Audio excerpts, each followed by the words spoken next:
Ada salah satu pertanyaan kemarin yang sempat belum kita bahas, yang belum sempat kita jawab pertanyaannya itu karena ada kendala, karena ada pekerjaan yang sangat penting yang kita kerjakan kemarin selama 2 bulanan lebih ya. Mudah-mudahan itu sebagai amal ibadah kita dicatat sebagai amal yang sangat besar di sisi Allah Subhanahu wa taala. Amin ya rabbal alamin. Tapi kita bahas pertanyaan yang satu ini. Al-Fakir masih ingat ya pertanyaannya itu yang belum dibahas? Ada satu kayaknya itu yang belum dibahas kemarin. Mungkin ada yang ingat bunyi pertanyaannya? Di antara kalian ada yang ingat? Gimana? Oh ya, hukum orang yang berwudu di kolam renang. Apakah sah wudunya apa tidak? Nah, itu yang ditanyain. Jadi ada orang yang menyelam di kolam renang, kemudian dia berwudu di kolam renang. Apakah sah wudunya apa tidak? Itu yang ditanyain ya. Jadi buka kitab I'anatul Talibin, itu ada ibarahnya disebutkan di sana juz 1 ya. I'anatul Talibin udah dibuka juz 1 halaman 42 kalau nggak salah. Coba dicek. Benar nggak? Ada nggak? Halaman 42 bunyi ibarahnya awalnya walauin gua masan hudisun. Ada? Ada? Ada? Oh iya ada, benar ya. Disimak ya, kalau ada salah ditegur nanti.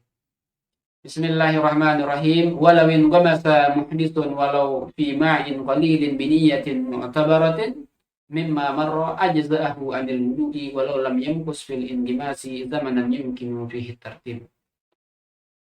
Jadi orang yang berwudu di dalam kolam renang itu hukum berwudunya sah dengan syarat kata ulama harus dia berniat di dalam kolam renang tersebut setelah semua anggota badannya tersebut masuk ke dalam air. Berarti setelah dia menyelam, yang namanya menyelam kan semua anggota badannya masuk ke dalam air kan.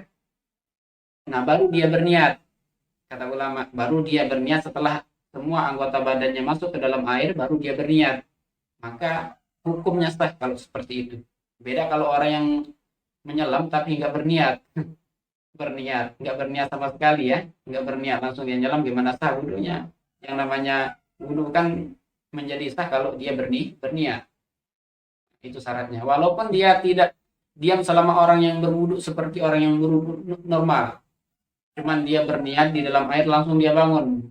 Nggak lama dia diam seperti orang yang berwudu waktu normal. Maksudnya ketika wudu di keran kan, kalau orang berwudu di keran kan harus basuh muka sampai tertib kan, sampai kira-kira lah 2 menit lah gitu ya. Kalau orang yang berwudu di dalam kolam renang, setelah dia nyelam, ceburin dirinya, kemudian dia niat di dalam kolam tersebut, langsung dia bangun. Setelah berniat di dalam kolam renang itu langsung dia bangun. Nah, maka sah wudunya walaupun nggak lama seperti orang yang berwudu di keran, di daratan, maksudnya di atas bumi maksudnya. Nah, walaupun dia tidak lama seperti orang yang berwudu di daratan atau di keran, maka sah wudunya. Walaupun misalkan kalau dia berwudu, walaupun dia ceburin dirinya ke dalam kolam renang yang kurang airnya daripada 2 kullah, atau ke dalam sungai yang kurang airnya daripada 2 kullah, dia ceburin dirinya kemudian di dalam dia berniat, nah maka hukumnya sah juga kata ulama yang disebutkan di dalam kitab I'anatul Talibin ini. Jadi itu penjelasan-penjelasan yang disebutkan oleh para ulama. Mudah-mudahan kita mendapatkan barokah, mendapatkan manfaat daripada keterangan-keterangan dari para ulama-ulama kita. Amin ya rabbal alamin. Wallahu a'lam bishawab.